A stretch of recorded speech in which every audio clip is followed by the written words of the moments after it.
Ça y est, j'ai reçu ma nouvelle cafetière. Alors, déjà le look.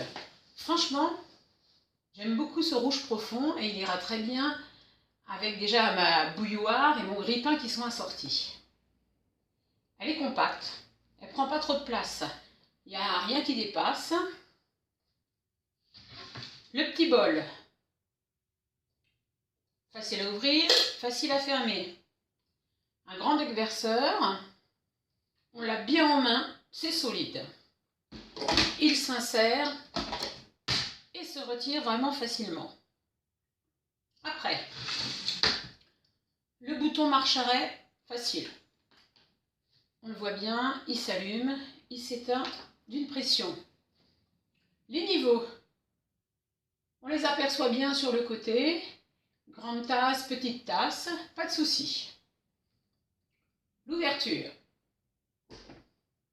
Là, pour le filtre, alors ça, c'est géant. Parce que tout ce qui s'ouvre par le dessus, c'est toujours compliqué. On ne sait pas trop comment faire. Et là, l'avantage, c'est que vous pouvez laisser votre café éventuellement sur votre cafetière. Puisque quand vous l'ouvrez et que vous la fermez, il n'y a pas besoin de lever le couvercle.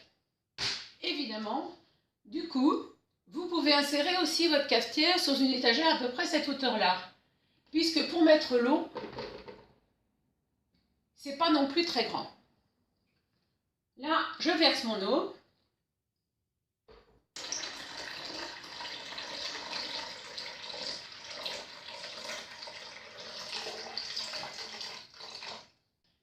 Allez, 5 grandes tasses.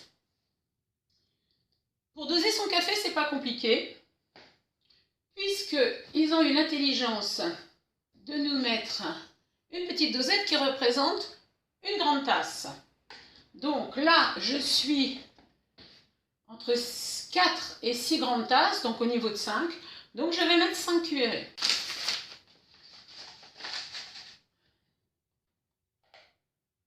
Et 5. Je referme.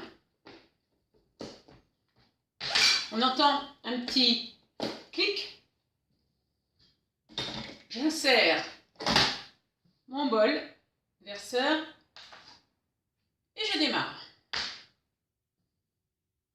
Vous avez le voyant qui vous indique évidemment que vous êtes en chauffe.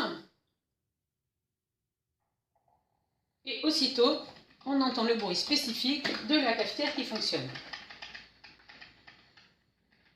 À noter que le fil électrique n'est pas grand.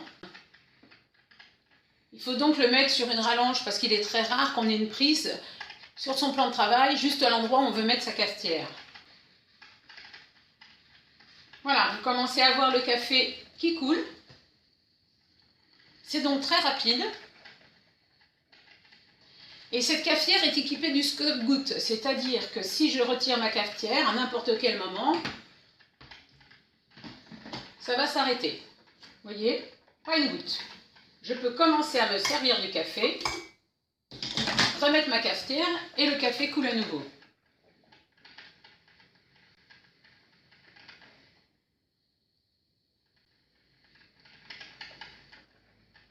Voilà, vous avez vu le fonctionnement de la cafetière. Après, évidemment, l'eau va s'en aller complètement et la cafetière va rester une demi-heure allumée et gardée en chauffe. Après, elle s'éteint automatiquement au cas où vous ayez oublié de l'éteindre pour éviter qu'elle brûle ou qu'elle consomme trop d'électricité. Franchement, elle est parfaite, elle ne prend pas de place et elle fait du bon café.